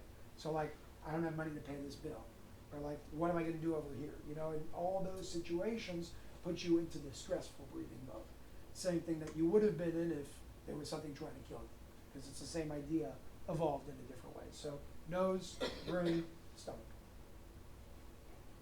But nose. And I have a big one. Yes. Does that help with the synchronicity of everything? Say if you did some deep breathing and you went into the meditative state and then you came in here for a couple hours or overnight or something? So think of this, and the answer is yes, but I don't want to say yes. Okay. I want to tell you why I'm saying yes, because I want you to understand why I'm saying yes, so then you can say yes or no to your own question in the future. Because again, the point is teach you how to think, not tell you what to think. So yes, but the reason why it's yes is because what you're looking at over here, again, when you think in terms of energy, frequency, and vibration, simply put, this is creating a coherent field of energy. That's all that's going on. Without all the bells and whistles and everything that we talked about. You want to distill it down to simplicity. This is creating a coherent field of energy in a very unique way. Of course, if I were to, now let's ask that question differently. Jason, if I walked into a room that is creating coherent energy, would breathing and meditating be better for me? It must be. So when you understand what you're asking and what this is, you'll be able to answer that question yourself. And that's the only reason why I did got that. it. Because I want you to like be empowered in your own way and say, okay, and if you do have questions, I'm always happy to answer them, but I'll always tell you how we got there. Exactly. So you can then get there yourself when I'm done here. Yeah, yeah. I was wondering, as we come in here and our water coherent domain is fixed, how long would it actually last? Because, the moment that you step out, you're exposed to a lot of EMF, 5G, stuff like that, so I just kind of wonder that. Yeah, what if I told you that, number one, do you believe that you can have coherent water if you've never walked into this room? Yeah. You could. But, yeah. You could. You could. Uh-huh. This room will super boost it. It will catalyze it. Now, if you could have had coherent structures of water in your body before, then you could definitely have coherent structures of water in your body after. Now, the answer to that question is, it's not black and white. It's depending on what you do. If you go next door, if there's a McDonald's next door, let's just say there was. Across the street. So if you go across the street and you eat your double Big Mac and drink your Coca-Cola, the answer is very, very short. Because you just hurt yourself. But if you go to, the hot yoga place down the road, maybe there isn't one, I don't know. There is. There is, okay.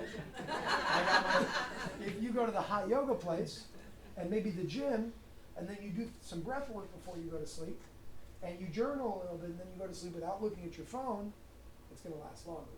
Now, my point is there is no answer to your question. But in principle, it will last as long as you allow it to last based on your actions. And if you use this as a supercharger, and you bring that energy with you, and whenever you're feeling down, because we're all human beings, or better yet, before you feel down, you use this as a preventative measure, as opposed to something that alleviates something, and you do this consistently just like you would do the gym, let's say you came once a week or once every 2 weeks, the answer is always. Because now you've created a routine for yourself with that intention of keeping your charge up and your water coherent 24/7. That's a good answer. That's the principle. Yeah, I was thinking more about the things that we cannot control, like being exposed to the 5G and all the different radiation. Yeah, but the 5G is also exposed to you. Let's not forget that. Now, if you have, that there are some transmitters that you can buy that really do work, and they radiate certain frequencies that almost like noise canceling headphones. How do they work? They have, something that they emit. So every single time noise touches it, it opposes that frequency and noise cancel. In that same way, there are technologies that literally do that, meaning they create certain frequencies and they oppose the 5G, which is like 60 gigahertz frequencies, and they nullify them. Now, let me ask you, if a dumb little transmitter that you pay maybe $100 for can do that, you really think you can? You're emanating frequencies all the time. You are a frequency generator. Your thoughts are the proof of that. Your heart is the proof of that, and your brain is the proof of that. And you have something that no machine has. You have something called intentionality. A machine needs to be programmed with intentionality. You can create intentionality. So you have a choice. I'm not saying that, you know, if there's poison in your cup and you bless it, nothing's gonna happen. That's because I can feel that coming from you. That's not what I'm saying. I can hear your mind as I'm talking to you. That's not what I'm saying. But there's a balance between the two. Let's not be reckless, but there's also certain things we can't control. And the things that we can't control, let's do everything that we can to control them. Clean the home, clean water, clean electricity and outlets in the home, and most importantly, clean yourself. You're a walking temple. Walk with it proud, walk with it loud, and walk with it with clean energy. You'll do well. Thank you. Yeah. So how can we get our insurance to pay for this? Are you talking about the same insurance that wants, that only covers chemo and radiation? You have to remember, I'm not saying it's impossible, but what I am saying is, number one, go back to the system of what we said, and how things are actually built. Insurance is a fraud. It's one big, everything is fraudulent that we're seeing. Taxes are stupid. The insurance is a nice way to embezzle and move money. There are a lot of problems with what we see in the world. And the biggest problem is the system itself. I mean, who do you think runs those insurance companies? You know, I learned, because I worked with somebody that owns a big insurance company, that he also has insurance. The insurance companies have insurance. Yeah. So there comes a point where somebody has to not be insured, because that has to end at some point. And those people are who we call the Federal Reserve. They don't need to be, their insurance is, they just have a printer, and they can print more money. That's their insurance. So when it comes to getting it approved or accepted by insurance, the first challenge is, number one, you would have to label it a medical technology. That's already an issue. Yes? How do you get, because I've talked to a couple doctors, right? Okay. What would, do you have any tact to talk to the doctor to come on board Yeah. with this stuff? Yeah, we're working with Dr. Brian Artis. We're signing a deal right now with him. And he's coming on, he's actually gonna be writing a book. Part of our deal is he's gonna be writing a book for all the centers. He's amazing. He's amazing. What's the name of Dr. Brian Artis? Yeah, Dr. Brian Artis like this. A-R-D-I-S. Brian Artis. Boom. So the answer is yes, we're working on it, but to finish the answer to your question, the first problem is you need to label it in medical technology. With that comes a lot of rules that you don't want to be a part of. And the truth is, I wouldn't, even if they allowed it to be labeled as a medical technology, the system that you enter when labeling something like that is one that I wouldn't want it to enter. Because it's not a medical technology. You're the medical technology. You're the miracle. It's doing something that the medical system doesn't want us to understand. Because the medical system makes money when we think that this thing outside of us is going to be the savior of all. That's just not how it works. You are the one that's gonna heal yourself. And all we could do is create something that will create a better environment for your body to do that. That's it. That's where it ends. Now maybe there will be another better form of insurance company that comes out there that does want to cover this. For example, I know that there are almost like, I don't know if you want to call them like community funds that people have, that I've seen before I was even a part of it for a short period of time. And it's a pool of money that everybody kind of puts together. And it's generally in a community. And it's an insurance company, but it's a good one.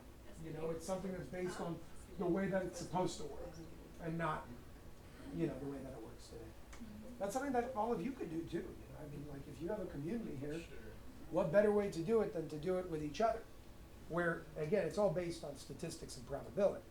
You have 1,000 people that are coming together to do something, and every single one of those people pay, I don't know, $100 a month or whatever it is. I don't know how much health insurance is nowadays.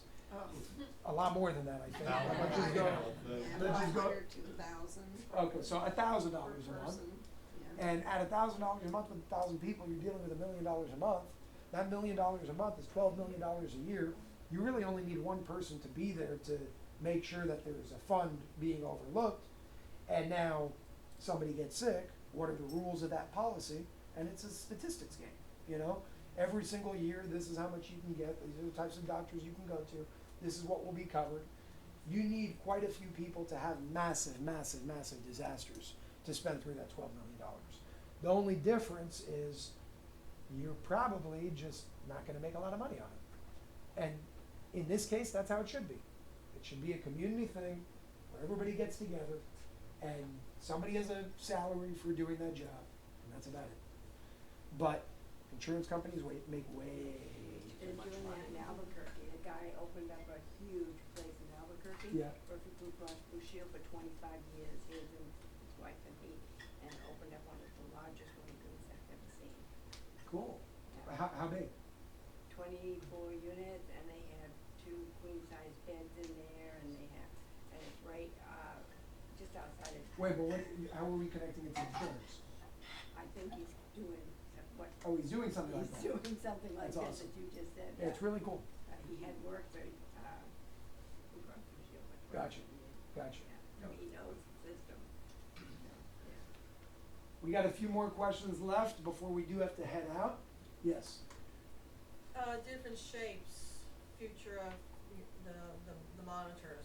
Okay, so the light system itself, and this is different from EE system, because of the situation, unfortunately, I do not work with them anymore. I will not work with them for more moral, ethical reasons. They are suing me right now as well, big time. So I kind of stay away from all of that. Okay. But when I tell you about innovations and shapes and all that, that has to do with the light system, meaning that's the company that, and not the organization. We're talking about the company. There's an entity called Light System Inc. that is not the Light System organization. I was the one that came up with the name for the technology company because I felt that it was very fitting in terms of what it looks like. I got the organization's permission to use that name, but they were not financially connected to it in any way. For full transparency, I had my family go and start that entity when all the issues started with the system because they're the only people that I could trust. And there's a direct contract with Robert Reller, the inventor, where he gets royalties on every single sale. So he's being honored, there's an exclusive deal, that's how all of those things work now. So when it comes to the light system, today we have the pyramid, which is super awesome, I'm very excited about it. We will have a sphere, and we will have, I know you guys have seen the cube, but this is a different cube. It's, you've seen it, I think, on the call maybe. I did, yeah. Yeah, it's a cube that, just like the pyramid, it's seamless on all sides. It's half the price because a lot of people wanted something that was kind of more affordable and more accessible than something as big as the pyramid. So the cube is something that's more like a desktop sort of thing, or a bedside sort of thing. That's less than half the price of the pyramid, but that's not out yet. We're working on that in terms of producing it and, you know, making sure it's all perfect. It's a seamless LED panel on all 4 sides. We were thinking of doing the top an LED panel as well, but instead we're making it kind of a place that you can put supplements, you can put crystals, you can put things to charge them. Yeah. And the price of that? That's gonna be around 5,000, as opposed to their cube with the 4 monitors was 15. The pyramid we were able to bring down to 13, even though it's very like custom and unique. It's also very big, but this is gonna be about 14 inches. So it's gonna be half the size, but it's really cool. It's really cool in terms of, I like not just functionality is important, but I think that the aesthetics of something is also important, especially when you're dealing with something that most people don't know how to accept and don't, you know, it's like, what is that thing to the normal person? When you turn it into something that's also a work of art, you suddenly get the normal people start coming and saying, what is that? Conversation. And it's a conversation piece. It gets people to start asking questions, yes. What is the radius of one of those, like? So the pyramid is 27 inches in its base. It does have a 3-inch base over here where the computers are actually stored. And from here to here is 17 inches. So 20 inches over here, 27 inches on the base. The sphere, this is what you're asking me, right? Like, what would be the effect of like having good at this way. Oh, I thought you were asking Yeah. the size of it specifically. So, I don't know how to answer that question. The best way I can answer that question is when you're in the room, in the room. Okay. The reason why I'm saying I don't know how to answer that question is because I think what you're asking is how far beyond that Right. can it go? And there were talks of 2.2 miles and all that. Unfortunately, it's something that it's not true. So I don't know how to measure something like that yet. But what I can tell you factually is what's in the room based on light actually bouncing off the walls will make an impact in that room, regardless of the size of the room. When it comes to these types of units, in this case, what's the distance? What's the size of this room? It's like 25 or 26. So what we found, and what we're still doing research on is, what we found is after 29 feet, when the screens are actually opposing each other, the field starts diluting. Within the confines of 29 feet, you have a much stronger field, but that's only when they're facing each other. What's the minimum, like, if we wanna put one in our bedroom? So we created another version of it. We don't have a name for it yet. It's no, maybe we're gonna call it like the chamber, but it sounds dark. I don't know, but it's almost like a chair that you lay on that has a PEMF mat built into the chair. So now you have PEMF built into it. We're building out that chair as we speak. We probably want to kind of embed crystals into the chair as well. And then on each side, you have two bigger screens. So these are 24-inch monitors.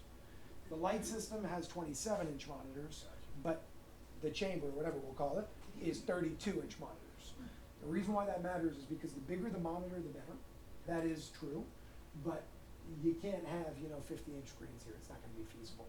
So we chose the 27 inches because it was big, but not too big. The 32 is just because it's a more kind of personal system, where put in the corner of a house, corner of an office, whatever it is. And in this case, you would have the screens be synchronized on each side. So one screen facing the other is doing the same exact thing. And you can program yourself. You would have basically a keyboard on each side. You don't need one, you just need one, but we do it for aesthetics in that case. And you'd be able to program that specific chair for what it is that you want for personal purposes only. That's a one person at a time sort of thing. Whereas what you get over here is kind of unmatched because at a wellness center you're running many programs at a time. You're targeting many people at a time. It's a much different approach. For these units, is there a minimum room size? Other than what you can fit your furniture plus this? No. Okay, good. No. Yeah. Good question. So all of your screens now in the future, they're all gonna be LED? So these right now are LCD, if I'm not, these specifically, we are moving towards the LED side. The pyramid is LED, all of these will be LED, and I need to confirm what the 27-inch monitors are. Have you seen any difference or measured any difference in the frequency of the light frequency between LED and say like the older incandescent bulbs? The reason why I ask is part of one of the jobs I used to do, running video teleconferencing systems in a large area. In some conference rooms that had LED lights, the camera systems in those rooms would pick up the frequency of the LED lights and it would look like a strobe light going off. So we had to change the lights in those rooms. So that has an effect on our eyes and our brain. So have you seen or you guys do anything with that? So what we found, and this is still something that I'm working with a few people on because I'm not the expert on it, but there were a few people that guided me in a way that I actually believe the opposite. And this is something that we're going into now because I want to understand it.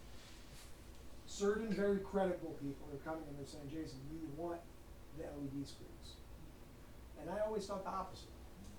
But there has been research that they've been sending me that I'm looking into, that I've looked into briefly, but not deep yet, that shows that the LED screens actually have a more powerful impact for what we're trying to do here than LCD, for example. OLED, not that we use OLED here.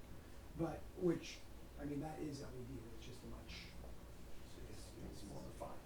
So, the answer is I don't completely understand all of that yet. It's something that I'm in the beginning of my journey to understand. Because remember, I'm a normal guy. I'm a normal guy that's learning things along the way. I did not go to school for this, but I'm learning along the way, and you know, you put two and two together and see a lot of great things, and then you teach those things. So that's something that we're working on, but what I can tell you, they were very happy when they saw that the pyramid was LED, for example. But I don't completely understand the science behind it yet to be able to teach it. Anybody else? Yes? I agree with him wholeheartedly. Yeah. I have Hashimoto's. Okay. And I'm very light sensitive and sound sensitive. Okay. And I know there are becoming more and more people who are.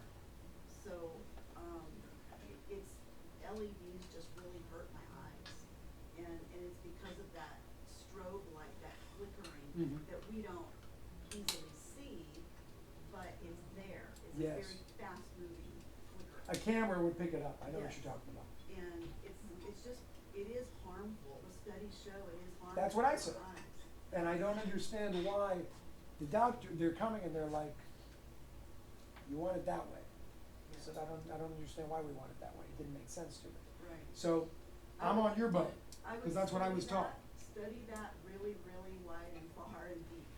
Right now, for example, what I do know for sure, on the bigger systems, we're using ViewSonics and banks or whatever they're called, the same exact way that they're using over here.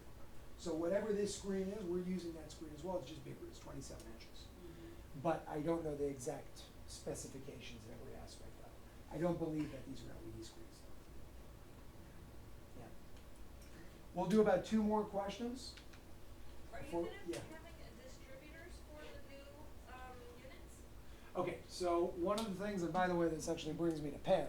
So if anybody does want to get anything when it comes to the light system, pyramid, one day a sphere, whatever it is, please go through her. And the reason why I say that is, number one, you save some money when you go through her. And number two, she's an affiliate. All the centers are, or anybody who wants to be, which is most of the centers. So the way that that works is, just like she's an affiliate, oh, well actually, it really does only apply to center owners. So this is how we did it. I was gonna say you could be an affiliate, but we're not doing that. We made the affiliate program specifically for center owners, meaning it's almost like distributors, but they don't actually have to have their hands on everything. They're the ones that will say, or refer you or somebody else and say this person wants it, and so on and so forth. Now, if you have somebody that wants it, maybe you can go to Pam and say, listen, I have somebody that wants it, and you guys work whatever you wanna work out. But we keep it strictly to the center owners, because we wanna give them that value with everything that they've already done. I don't want them to be competing with the entire world of like, you know, this referral, that referral, that referral. That's integral. Yeah, it's key, you know, and keeping it the right way in a And lot. I work here, so I would totally want So anyways, that's kinda how that whole thing works, but really, if anybody is ever interested, I saw you had a flyer in the front with the pyramid and all that. Talk to her, she's the one that can I can't even give you a discount, she can give you a discount. And it also supports the center to make this place a better place. Yeah. We'll do one last question, I saw somebody with their hand up, yes. I wondered if you have any updates about what TLS is up to. Okay, so as of January 1st, maybe you have seen this on the last interview that came out. So January 1st, 2025, Ray retired. January 1st, 2025, Dee retired, who was his boss and also my boss. There's a new guy, this German guy that came in to the New York chapter, who runs the New York chapter, that decided to do he wants to do things a little differently.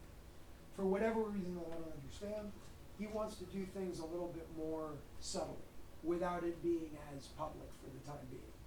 Which puts me in a position of, if I'm the spokesperson but they don't want me to share things, then I have nothing to speak about. So, not really, I'm like, you know, it was a sad moment for me, because I'm like, you know, this is a lot of changes over the past few months. But it was a sad moment for me, because I didn't see that one coming. I don't think anybody did. But he made the decision that he made, the German guy I'm talking about, and that's not in my control. So right now, my relationship with them was always and will always be, whatever I need to know for the purposes of sharing will be shared with me. But as far as I understand now, if things aren't being shared, if things don't want to be shared with the public, they don't want to share something with the public, they're not going to share it with you. So I still have my own connections and own people over there to be able to ask questions. But it's a little more limited than it was in 2023, 2024, 2022. Now, will that change in the future? Potentially, I have no idea. All I know is I got my mission, I'm on it, and it was amazing while it lasted the way that it lasted. And I have a feeling that it's gonna start up at some point. I don't know what that means, I'm just telling you my feeling. And things will kind of be more public at some point, because it can't be secret forever. It's gonna need to be shared much, much more openly at some point to fulfill the mission that they have. But that's as far as I know right now. So I feel things will change. I don't know when they'll change. But to be honest, I don't have time for any of that right now anyways. There's too much going on. A whole lot going on. That's basically it. Thank you guys very, very much. And thank you, Pam. Thank you both for making all this happen and putting this center together. And so cool with the cold plunge and the sauna. Make sure to take advantage of the discounts and everything that they're offering today. And really, thank you guys very much for having me here. Yeah.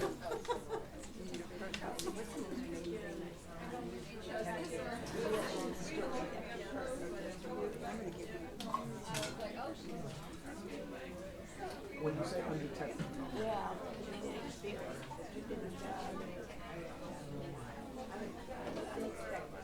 Unexpected. Yeah, unexpected healing. Probably with my aunt.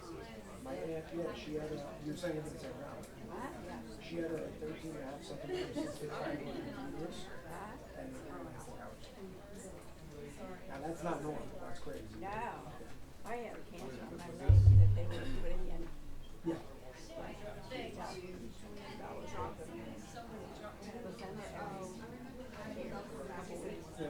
then I came here and I stayed overnight. And I had an appointment 3 days later. They were going to put more in. I mean, My mother. I'm Brent, by the way. Nice to meet you. This is Rose, my mother. Great to meet you. Yes, it's awesome. Hello. How are you? Great to meet you. this is my future daughter-in-law. It's all about We being bring a dog, too. consistent. And we bring the dog too. Yeah. We were Bring a there dog this every week. morning with Raven. Very cool. Yeah, Very cool. it's I helpful. was gonna ask you another one. Talk about scalar waves. This has something to do with that. Yes and no. So that's another kind of, it does, but everything does. That's the thing. It's not, there's nothing built into this. That's like a coil that doesn't. But when you align things in a specific way, you can access that. Canceling each other out. That's what scalar. There's a nullification of certain items. That's correct. That's correct. But it's not because it's generating it. It's configured in a way where it can help access. I thought it was gonna be It's important when you're speaking to somebody that really understands that, because if you say something that's not true, that's what you're doing. I'm gonna leave this on your desk. Yeah. Because before I came, I went to my AI. I have a robot that helps me. And this is how ChatGPT works. It was amazing questions that they brought out. And marketing techniques and different things that, you might be interested in. Okay, awesome. I'll stick it on your desk. Put it on my desk, absolutely. Thank you so much, Rose. You're awesome, as always. Very good high frequency. Yeah.